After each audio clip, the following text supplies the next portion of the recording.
I was cycling to swimming, 8 o'clock in the morning, exactly the same route that I've done for about 20 years.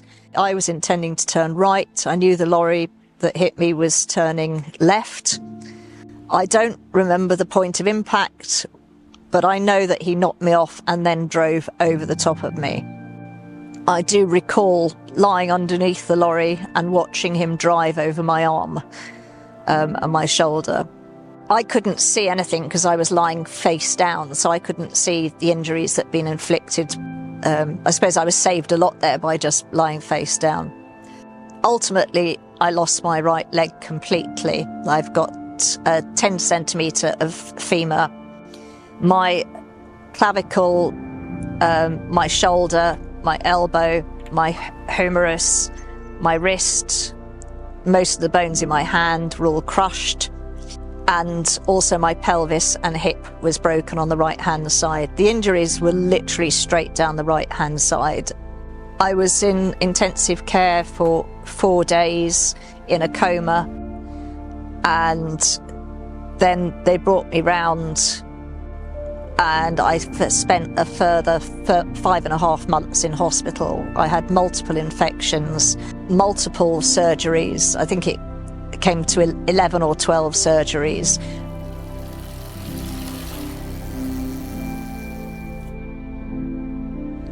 My greatest fear was not being able to basically see nature again. I didn't sort of think big, oh, I won't be able to climb mountains. It was the more immediate things. How am I going to get out my back door? How am I going to hang up the washing? Being in the garden, and the very, very basics of not being able to literally step outside my back door and be in the garden. That was my greatest fear. Before the accident, I used to enter triathlons. Frequently on weekends in the summer, I'd be doing triathlons. And so there's a lot of training, swimming, cycling, running involved in that. But also I've always enjoyed exploring, going touring on my bike, and also mountain walking. I love being outside. I remember one night when I was in the hospital, I thought, I cannot deal with this. I absolutely cannot deal with it. And I wanted to end my life. And I looked to the window to the right-hand side, and I knew I was on the top floor. And I thought, I can go out the window.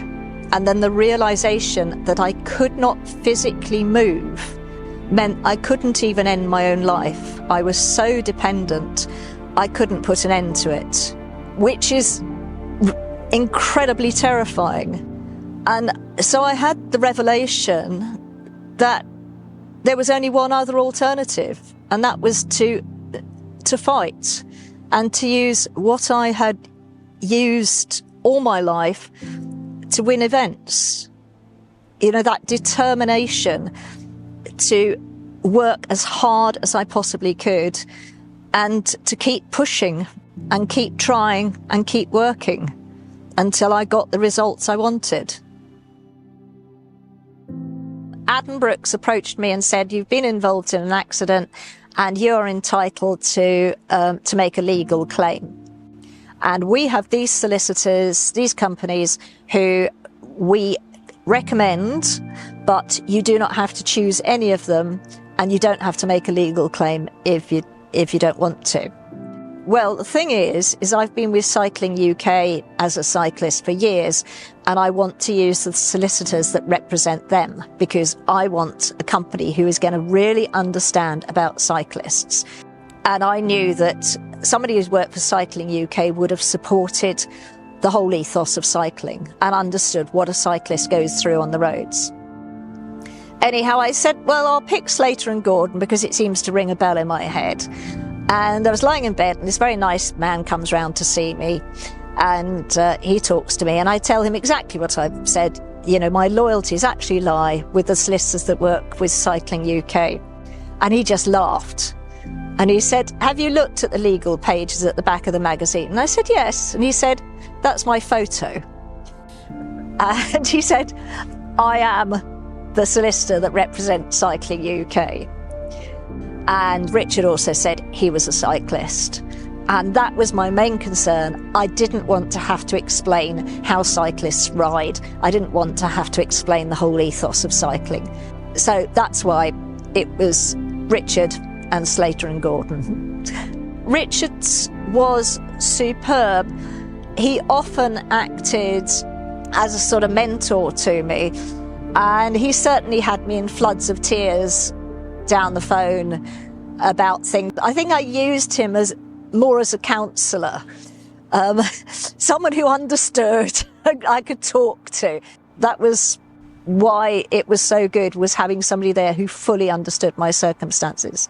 Everything from the legal side just seemed to tick over very smoothly without needing much involvement from me, which was what was required, because when you're recovering, you don't want somebody sort of prodding and probing into you.